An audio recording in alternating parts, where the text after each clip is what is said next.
ومن آياته أن خلق لكم اعوذ باللہ من الشیطان الرجیم بسم اللہ الرحمن الرحیم سبحان ربک رب العزت عما یصفون وسلام علی المرسلین والحمد للہ رب العالمین وما من الہ الا اللہ الواحد القہار رب السماوات والارض وما بینہم العزیز الغفار۔ ہمارا آج کا موضوع ہے فرشتے۔ فرشتے کیا چیز ہیں؟ ایمانیات کے تقاضوں میں جہاں ایمان باللہ ہے، اللہ پر ایمان لانا، کتابوں پر ایمان لانا، رسولوں پر ایمان لانا، آخرت پر ایمان لانا، اسی طرح ملائکہ پر ایمان لانا بھی ہمارے ایمان کا تقاضا ہے۔ یہ غیب کی چیزیں ہیں، یعنی ایمان بالغیب کا تقاضا ہے کہ جو چیزیں ہمیں نظر نہیں آتی اور اللہ پاک نے ان کا ذکر فرمایا ہے کہ وہ موجود ہیں، تو ہم تہہ دل سے ان پر ایمان لے آئیں۔ یہ ہمارے ایمان کا تقاضا ہے، ہمارے ایمان کی پختگی ہے۔ تو فرشتے بھی ایک ایسی مخلوق ہیں جو غیب کی علامت ہیں، وہ ہمیں نظر نہیں آتے۔ فرشتوں کا یہ موضوع کل 3 اقساط پر محیط ہوگا، یعنی اس کی کل 3 قسطیں ہوں گی۔ تو اگر اس کو ترتیب سے پڑھیں گے، قسط نمبر اول سے لے کر دوم سوم تک، تو پھر اس میں تمام یہ جو اس کی کیٹیگریز ہیں وہ آ جائیں گی، اس لیے آپ کو ترتیب سے پڑھنا چاہیے۔ اور فرشتے جو ہیں ان کے بارے میں ایک چیز یہ دیکھنی ہے، کیا فرشتے اب بھی دنیا میں نازل ہوتے ہیں؟ فرشتے دنیا میں نازل ہو کر ابھی کچھ کام کرتے ہیں؟ تو یہ بھی ہمارا اس کے موضوع ہوگا۔ اس کے اندر فرشتے نظر نہ آنے والی مخلوق ہیں۔ کائنات میں کچھ ایسی چیزیں ہیں، موجود ہیں جو نظر نہیں آتی مگر موجود ضرور ہیں، مثلا فرشتے، جنات اور شیاطین وغیرہ۔ ان میں ہم سب سے پہلے فرشتوں کا ذکر کریں گے۔ فرشتے کیا چیز ہیں اور ان کی کیا ذمہ داری ہیں، وہ کیا کیا کام کرتے ہیں۔ قرآن کریم میں فرشتوں کا ذکر کئی مقامات پر آیا ہے۔ حضرت آدم کی تخلیق سے پہلے اللہ تعالیٰ فرشتوں اور جنات کو پیدا فرما چکے تھے۔ اللہ تعالیٰ نے فرشتوں سے کہا کہ میں آدم کو پیدا کرنا چاہتا ہوں۔ فرشتوں کو کسی طرح یہ معلوم ہو چکا تھا کہ اللہ تعالیٰ ایک ایسی چیز، ایسی ہستی کو پیدا کرنا چاہتے ہیں جس کا نام انسان ہوگا۔ تو ان کے علم میں یہ بات بھی آ چکی تھی کہ انسان ایسے ایسے کام کرے گا۔ تو انہوں نے اللہ پاک سے کہا کہ اللہ پاک تو انسان کو پیدا نہ فرما، یہ جھگڑے فساد کرے گا، ہم تیری بات کے لیے کافی ہیں، ہم تیری بات تو کر ہی رہے ہیں، اس لیے تو پیدا نہ کر انسان کو، ہم کافی ہیں، تیری بات کر رہے ہیں۔ اللہ تعالیٰ نے اتمام حجت کے لیے یہ بات کہی، کیونکہ اللہ پاک نے فرمایا تھا کہ فرشتوں جو میں جانتا ہوں وہ تم نہیں جانتے۔ اب اس بات کو فرشتوں پر ثابت بھی کرنا تھا، تو یہ تمام کچھ اتمام حجت کے لیے تھا، کیونکہ فرشتوں کو دکھانا مقصود تھا کہ جس کو میں پیدا کرنا چاہتا ہوں وہ ایک نرالی مخلوق ہوگی، اس میں عقل و شعور اور دانش کا مادہ ہوگا، اس کے تخیل کی پرواز عرش بری تک پہنچے گی، اس کی توبہ اور سسکیوں کی آواز سے عرش الہی بھی لرزنے لگے گا، اس کی توبہ کی گونج 4 دانگے عالم میں سنائی دے گی۔ اللہ تعالیٰ نے فرشتوں کو جواب دیا کہ جو میں جانتا ہوں تم نہیں جانتے۔ اللہ تعالیٰ نے حضرت آدم کو تخلیق کر کے سب چیزوں کے نام سکھا دیے، اور پھر فرشتوں سے فرمایا مجھے ان چیزوں کے نام بتاؤ۔ انہوں نے عرض کیا کہ تیری ذات پاک ہے، ہمیں تو اتنا ہی علم ہے جتنا ہمیں تو نے دیا ہے، اس سے زیادہ تو ہم نہیں جانتے، بے شک تو ہی سب کچھ جاننے والا، حکمت والا ہے۔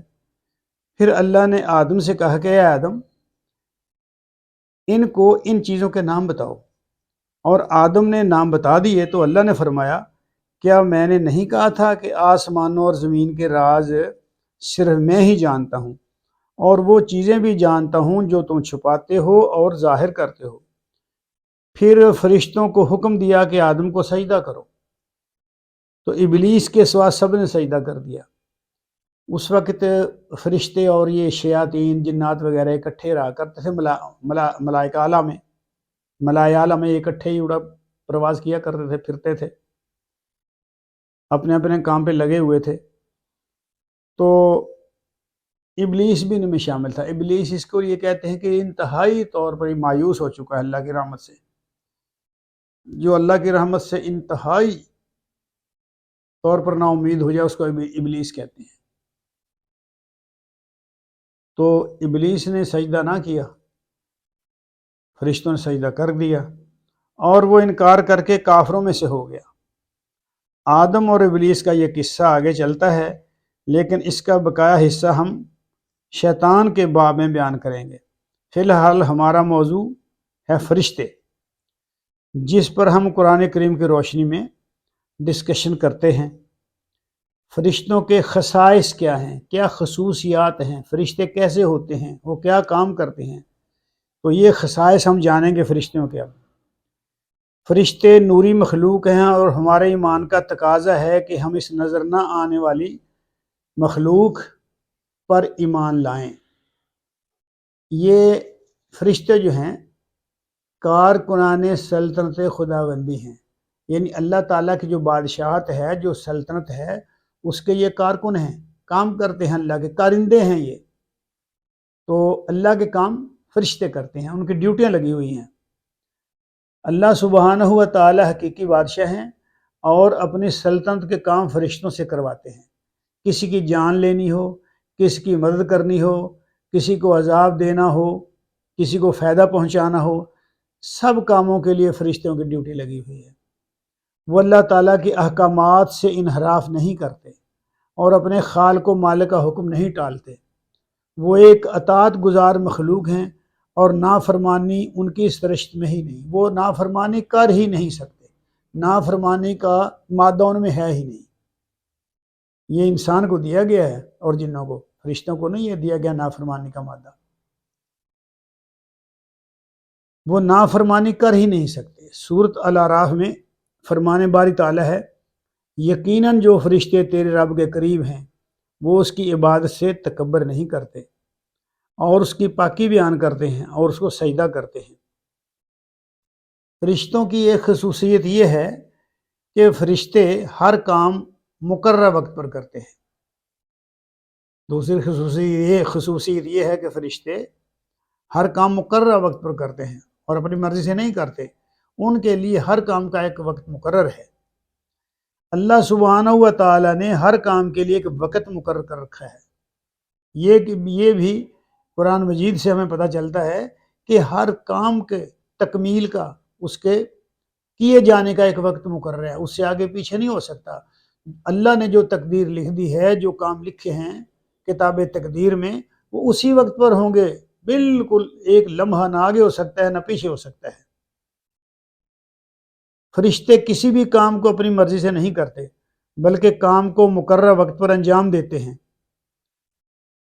نہ وقت سے پہلے کرتے ہیں اور نہ وقت کے بعد کرتے ہیں، بلکہ عین وقت پر فرمان خدا کے مطابق کرتے ہیں۔ قوم لوط پر آنے والے عذاب کا وقت صبح کا وقت مقرر تھا۔ فرشتے حضرت لوط کے پاس مقررہ وقت سے پہلے پہنچ چکے تھے، اور انہوں نے حضرت لوط علیہ السلام کو وقت سے پہلے ہی عذاب سے آگاہ کر دیا تھا کہ آپ کی قوم پہ عذاب آئے گا، اور فرشتے صبح ہونے کا انتظار کرنے لگے۔ جس وقت فرشتے آئے وہ عذاب دینے کا وقت نہیں تھا۔ اگر ان کی اپنی مرضی ہوتی یا کوئی خاص اصول نہ ہوتا تو اسی وقت آ کے بستی کو الٹا دیتے، لیکن نہیں، ہر چیز کے لیے اللہ پاک کا خاص وقت مقرر ہوتا ہے۔ تو فرشتے آ گئے اور صبح کا انتظار کرنے لگے۔ انہوں نے یہ نہیں کہا کہ چلو اگر وقت سے پہلے پہنچ گئے ہیں تو اس بستی کو الٹا دیتے ہیں اور کام نپٹا کر واپس چلتے ہیں، بلکہ انہوں نے کہا حضرت لوط سے، انا موعدہم الصبح، الیس صبح بقریب، بے شک عذاب کا وقت صبح کا ہے، کیا صبح قریب نہیں ہے؟ تو گویا ان کو مقررہ وقت کا انتظار کرنا پڑا، اپنی مرضی نہیں کی، کسی بھی فرشتے کی فطرت میں نافرمانی کا عنصر نہیں رکھا گیا۔ فرشتے جو بھی کرتے ہیں اللہ کی مرضی کے مطابق کرتے ہیں۔ ان کی ایک اور خصوصیت یہ ہے کہ پیغام رسانی کرتے ہیں، پیغام رسانی کرنے والے فرشتے، یعنی اللہ کا پیغام لے کر آتے ہیں۔ سورۃ الفاتر میں ارشاد خداوندی ہے، جاعل الملائکات رسلاً، جاعل الملائکات رسلاً، اور مقرر کرنے والا ہے فرشتوں کا پیغام رساں۔ اللہ رب العزت فرشتوں کے ذریعے پیغام رسانی کرتے ہیں۔ فرشتے اللہ کی امانت میں خیانت نہیں کرتے اور پیغام رسانی میں کمی بیشی بھی نہیں کرتے۔ کسی شیطان میں اتنی طاقت نہیں کہ فرشتوں سے الجھ سکے اور اللہ کے پیغام میں خلل ڈال سکے، یعنی جہاں سے وہ اوپر سے آسمان سے آتے ہیں تو جنات بھی ادھر ہی اڑتے پھرتے ہیں نا، لیکن ان میں اتنی طاقت نہیں کہ فرشتے جو پیغام لے کر آ رہے ہیں دنیا میں یا نبیوں پر پیغام لے کر آتے تھے کہ شیاطین ان میں خلل ڈال سکیں، وہ یہ نہیں کر سکتے۔ کسی شیطان میں اتنی طاقت نہیں کہ فرشتوں سے الجھ سکے اور اللہ کے پیغام میں خلل ڈال سکے۔ اگر شیطانی طاقتیں کوشش بھی کریں تو کامیاب نہیں ہو سکتی، یعنی اگر وہ خلل ڈالنے کی کوشش بھی کریں گی شیطانی طاقتیں تو وہ کامیاب نہیں ہو سکتی، اللہ ان کو کامیاب نہیں ہونے دیتا۔ فرشتہ ہی پیغمبروں پر وحی لے کے آتا ہے۔ سورۃ الشعراء آیت نمبر 193 میں یہ بات فرمائی گئی ہے، ترجمہ ہے، اور یقیناً یہ قرآن نازل کردہ ہے رب العالمین کا، اترے اسے لے کر روح الامین تمہارے قلب پر، یعنی دل پر لے کر اترے تاکہ ہو جاؤ تم ڈرانے والے۔ ڈرانے والے کا مطلب ہے کہ پیغمبر، اللہ کے پیغمبر بشیر بھی ہوتے ہیں، نذیر بھی ہوتے ہیں، یعنی بشیر کا مطلب ہے خوشخبری دیتے ہیں جنت کی نیک اعمال کے بدلے میں، اور نذیر کا مطلب ہے ڈرانے والا، یعنی اللہ کے عذاب سے اور اللہ کے خوف، عذاب اور جہنم کے عذاب سے لوگوں کو ڈراتے ہیں پیغمبر آگے، اس لیے ان کو نذیر بھی کہا جاتا ہے، بشیر بھی کہا جاتا ہے۔ فرشتے حضرت لوط علیہ السلام سے کہتے ہیں، سورۃ ہود آیت نمبر 81، اس کا ترجمہ ہے، کہا اے لوط، یعنی فرشتے کہتے ہیں اے لوط، بے شک ہم بھیجے ہوئے ہیں تیرے رب کے، ہرگز نہیں پہنچ سکیں گے یہ تجھ تک، یعنی جو لوط علیہ السلام کی قوم بہت خوشیاں مناتی ہی ان کے گھر کی طرف بھاگی دوڑی آ رہی تھی، فرشتوں کو دیکھ کر کے خوبصورت لڑکے آئے ہیں، تو حضرت لوط علیہ السلام بہت دل تنگ ہوئے، بہت رنجیدہ ہوئے، تو فرشتوں نے ان کی ہمت بندھائی کہ ہم تو اللہ کے فرشتے ہیں، یہ تم تک نہیں پہنچ سکیں گے۔ تو حضرت لوط اللہ کا پیغمبر اس وقت بہت بے بس اور پریشان تھا کہ یہ کیا ہو رہا ہے، یہ ایسا نہیں ہونا چاہیے تھا۔ تو پھر فرشتوں نے ان کی ہمت بندھائی، کہا فکر نہ کرو، یہ ہم تک نہیں پہنچ سکتے۔ فرشتوں کی ایک خصوصیت یہ ہے کہ صورت بدل کر دنیا میں آتے ہیں، فرشتے صورت بدل کر دنیا میں آتے ہیں، یعنی ان کو کوئی پہچان نہیں سکتا، دیکھ نہیں سکتا، کیونکہ وہ غیب کی علامت ہے۔ غیب کی علامت کو اگر کوئی دیکھ لے، کوئی انسان دیکھ لے، پھر وہ زندہ نہیں رہ سکتا اصلی شکل میں ان میں، کیونکہ غیب کی علامت موت کے وقت ظاہر ہوتی ہے۔ تو اس لیے فرشتے بھی جو آتے ہیں وہ اپنی صورتیں بدل کر انسانی شکل میں یا کسی دوسری شکل میں جو بھی انہوں نے کام کرنا اس کے مطابق اپنی شکلیں بدل کر دنیا میں آتے ہیں، کیونکہ انہوں نے تو کام کرنے ہوتے ہیں۔ اب ہر بندہ اللہ کے پیغمبروں کا مقابلہ تو نہیں کر سکتا، اللہ کے پیغمبر کے پاس جو فرشتے آتے تھے وہ تو ان کا ایک سلسلہ لگا رہتا تھا، لیکن دنیا میں تو فرشتے ہر وقت آتے ہیں، کام کرتے ہیں، اس لیے وہ شکلیں بدل کر آتے ہیں۔ اللہ تعالیٰ نے فرشتوں کو بہت طاقت عطا کی ہے، وہ ہر کام کر سکتے ہیں اور وہ یہ کام اپنی شکلیں بدل کر کرتے ہیں، دنیا میں شکل بدل کر آتے ہیں، اللہ کے حکم کے مطابق اور اس کی حکمت عملی کے مطابق عمل کرتے ہیں۔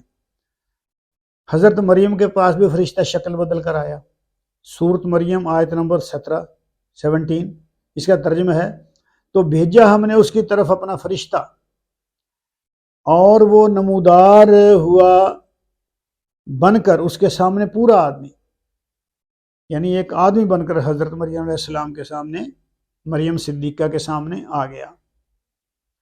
حضرت داؤد کے پاس بھی فرشتے شکل بدل کر آئے، یعنی یہ قرآن سے مثالیں ہیں کہ جو حضرت مریم کے پاس ہے وہ بھی شکل بدل کر آئے، حضرت داؤد کے پاس بھی فرشتے شکل بدل کر آئے۔ سورۃ صاد میں ہے، اس کا ترجمہ ہے اور بھلا آپ کو ان مقدمہ والوں کی خبر بھی پہنچی ہے جب کہ وہ لوگ عبادت خانہ کی دیوار پھاند کر داؤد کے پاس آئے تو وہ گھبرا گئے۔ وہ لوگ کہنے لگے آپ ڈرے نہیں، ہم دو اہل معاملہ ہیں یعنی ہمارا آپس میں جھگڑا ہے۔ حضرت داؤد سے کہنے لگے تو ہم آپ سے فیصلہ کروانے آئے ہیں، ایک نے دوسرے پر زیادتی کی ہے، سو آپ ہم میں انصاف سے فیصلہ کر دیجئے اور بے انصافی نہ کیجئے اور ہم کو معاملہ کی سیدھی راہ بتا دیجئے۔ تو یہاں سے ثابت ہوتا ہے کہ جو حضرت داؤد علیہ السلام کے پاس آئے تھے فرشتے، وہ بھی اصل شکل میں نہیں آئے۔ فرشتے اصل شکل میں دنیا میں آتے ہی نہیں ہیں، یہ طریقہ ہی نہیں ہے۔ جب فرشتہ اصل شکل میں نظر آتا ہے اس وقت انسان کا آخری وقت ہوتا ہے، موت کے وقت انسان فرشتوں کو ان کی اپنی اصل شکل میں دیکھ سکتا ہے، اس سے پہلے نہیں۔ اگر فرشتے کو دیکھ لیا تو سمجھو موت ہے، پھر انسان کی زندگی ختم ہے، کیونکہ پھر عالم بالا کے دوسرے عالم کے آثار نمودار ہونے شروع ہو جاتے ہیں۔ انسان موت وقت اس کو ہر چیز نمایاں نظر آ رہی ہوتی ہے، اس کو عالم بالا کے دوسرے عالم کے آثار نظر آنے لگتے ہیں۔ قرآن میں اشارتاً حضرت داؤد کا واقعہ مذکور ہے۔ اللہ رب العزت اپنے پیغمبروں سے غلطی نہیں ہونے دیتے، یعنی یہ جو فرشتوں نے کہا کہ ہمارا معاملہ ہے، ہم دو آپس میں یعنی کہ کسی بات پر ہمارا معاملہ چل رہا ہے، متنازع ہے، تو اس کا فیصلہ کر دیجئے۔ تو اللہ پاک نے حضرت داؤد علیہ السلام کے پاس بھیجا اشارت کے لیے، اشارہ کے لیے، کیونکہ اللہ پیغمبروں کو سے غلطی نہیں ہونے دیتے اور فوراً ان کو آگاہ کر کے غلطی اور گناہ سے بچا لیا جاتا ہے۔ یہ کام اللہ کریم فرشتوں کے ذریعے سے ہی کرتے ہیں۔ فرشتے اپنی شکل بدل کر زمین پر اترتے ہیں اور احکامات خداوندی بجا لاتے ہیں۔ حضرت داؤد سمجھ گئے کہ یہ تو فرشتے ہیں جو شکل بدل کر آئے ہیں، اور ان کے ذریعے اللہ نے مجھ کو ایک بات سمجھائی ہے کہ جو میں کرنے جا رہا تھا نہ کروں۔ لہٰذا حضرت داؤد نے استغفار کی اور اللہ کی رحمت کی گھنی چھاؤں میں آ گئے، اور جو کام وہ کرنے جا رہے تھے اس کام سے باز آ گئے۔ ومن آياته أن خلق لكم